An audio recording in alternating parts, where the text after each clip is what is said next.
Why do people still smoke? In the UK, more than 7 million people do. We all know smoking kills. The NHS says it's responsible for 16% of all deaths and almost 500,000 hospital admissions. Now there are calls for the Director of Public Prosecutions to bring criminal charges against tobacco companies. Some people argue smoking is a personal choice. The only person responsible is the smoker themselves. But is that really true? We know our choices are influenced by marketing and branding. That's why we've made cigarette packets look like a still from a horror film to deter people from taking up the habit. The products tobacco companies sell are responsible for the deaths of thousands of people every year.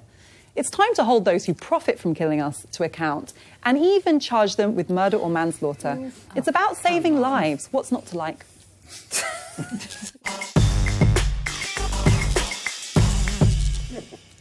I don't know how you said that with a straight face. People choose to smoke. Yeah. People don't choose to get murdered. And people have known about the health hazards of smoking for the last 50 years. You talk about advertising. Here we have advertising. Smoking kills. If you hadn't read all the stuff anywhere else about how it's dangerous for you, this is a cancerous tongue. And this is on both sides of this fag packet. And it says, smoking causes mouth and throat cancer.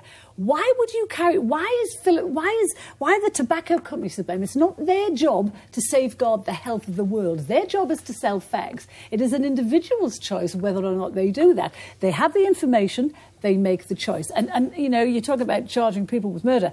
The British government is not going to aid that, or I suspect any government, because you know, people's addiction to smoking brings in massive taxes, £12.5 billion worth of taxes to this country every year. 80% of every fag packet is taxed.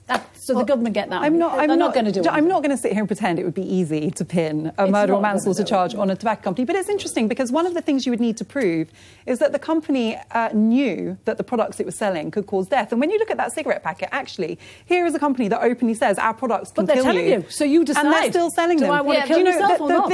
What I'm saying is inspired by a case that's happening in the Netherlands at the moment. And the basis of that case really is not so much the marketing or the products, but the number of additives that are in cigarettes. 30% of the composition of a cigarette is additives, and the majority of those are designed specifically to make them more addictive. Mm-hmm. And that's what their case is hinged on, that tobacco companies are knowingly and deliberately putting products into cigarettes that make it very, very difficult for people to stop. Who make alcohol, you sue people, you sue sugar companies. It's all addictive. First of all, Carol, I was wondering what you were doing. I know, did you think I was I thought she gave up. Well, you yourself said in your intro, we all know that smoking kills, right? We all know. Yeah. So anybody smoking knows it kills, and they're choosing to. And also, I don't know how you can enforce this. As long as smoking is legal in this country, you can't bring about criminal proceedings.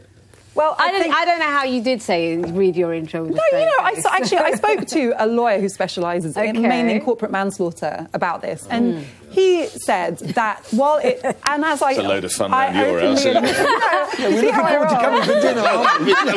Do make sure he or she's there. Bring your lawyer. Actually, before you come in there, can I read a statement from the Director General of the Tobacco Manufacturers Association, Giles Rocker, and he says... Tobacco is a legal product and is subject to stringent regulatory controls and standards set by regulators in both the UK and EU. The industry takes its role very seriously and operates within those regulatory requirements. So what else? I think this topic, I'm not saying that I think that we're going to see tobacco companies in the dock of criminal trials tomorrow. Obviously, they should be. Difficult. I think it is worth thinking about, and I can empathise with the anti-smoking groups who are bringing this, because there are two things I would say. One, I think that we are moving as a society towards a place we have different expectations of corporations. Look at the modern slavery bill, which now makes companies liable. Would you disagree? Would you disagree with the expectation that companies should be responsible for making sure there's no slavery in their supply chain? We have the anti-bribery bill. Now there's a new offence of facilitating fraud. No, but it's a climate where we expect more from our companies. That's the first thing. And just let me finish quickly, Greg. The second thing is, in the Netherlands, they found that just the prospect of litigation is actually affecting the way people think about smoking. So I think, and I hear you huffing and puffing. I'll defer to Greg. No, but surely. But I'm coming in after this. I mean, I'm one of these people who was vehemently anti-smoking back in the days when everybody smoked. Too, you know, I wouldn't let them smoke in my car, my house, or anything. And I'll never forget the the leaders of the tobacco industry in America all ended up before that congressional committee and all claimed it had no effect, that the evidence wasn't proved. Now, no one believes that now. And we should all say to the health minister in Ireland, who was the first person to ban cigarettes in public places, and which has dramatically changed it. But governments could take this decision. Governments could take the decision to say, we're going to ban this. These can no longer be sold. Product. Now, they've chosen not to, and I understand why. Because in the end, someone has I don't think it is money so much. I think it is about the rights of individuals to do what they want, as against government deciding.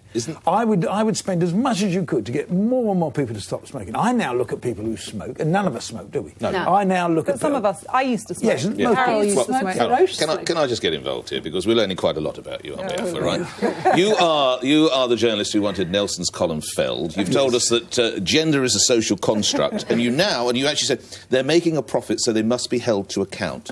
There speaks a true lawyer, of course. You can get a lawyer to take any case for £500 an hour. It is not a crime to make a profit. Do you know? It's good to make a profit. That's what employs lots of people and puts food on their table. I have come to terms with living in a capitalist society. And it's not good when you're making it at the expense of people's health. Hold on, it's not illegal, providing you're a certain age, to buy cigarettes. And that is individual responsibility. I'm glad you mentioned age. I agree with you. I started smoking when I was a teenager, and when I wasn't old, I was young. Does your mother know your age? My mum's watching, so I'm not going to say exactly how old I was, but she would be pretty horrified if she knew. I think we know what's going on. But on a serious note, 570 children start smoking in this country every day. That's 200,000 a year. But there are a lot of adverts, because you can't buy a packet of fags now. They're behind shutters. But the point that I'm making is, as long as it's legal, children will be doing it, and nothing we've done. But then that's what people thought of you when you were smoking.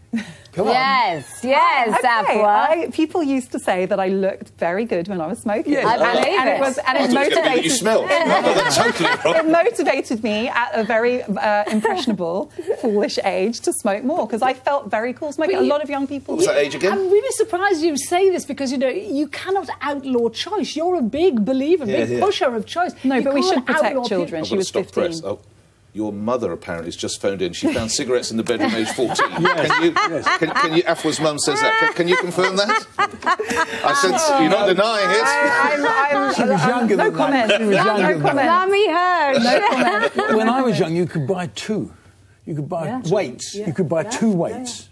Two individual cigarettes? Yes, two individual cigarettes. Right. And you take them down, Well, if you go into the developing world, in African countries, they sell them in singles with the carnival. And actually, it's really disturbing there, because a lot of the regulation that we're protected by now has made tobacco companies have to focus their profits on countries that don't have strong regulation. And actually, the rates of cancer and smoking-related diseases there are on a sharp increase. So it's an industry that peddles, basically, as we all agree, in sickness and death. That's the problem. Knows what's going to happen to them if they carry on. And it's not like it's impossible to give up. It's not. We've all given up. 500,000 people gave up last year, so it's not impossible to do. And if you I think people should have the right to smoke if they really want to. But you can't then try and blame the tobacco company of murder. They're doing it willfully. But Carol, don't you look at? I mean, as an ex-smoker, don't you look at people who smoke and think, what's wrong with them? I do. Yes, I mean, why I do. And I almost don't know anybody. I think I've self-selected my life so that I don't know smokers. And we also all know stories of people who were dying of smoking-related disease, who kept smoking and still can't until the end. And it's tragic, because they knew they were killing themselves, but they couldn't stop. But by then, it didn't matter, did it? Well, I mean, that's what happens in the last few years of your life. If you've been smoking for 40 years,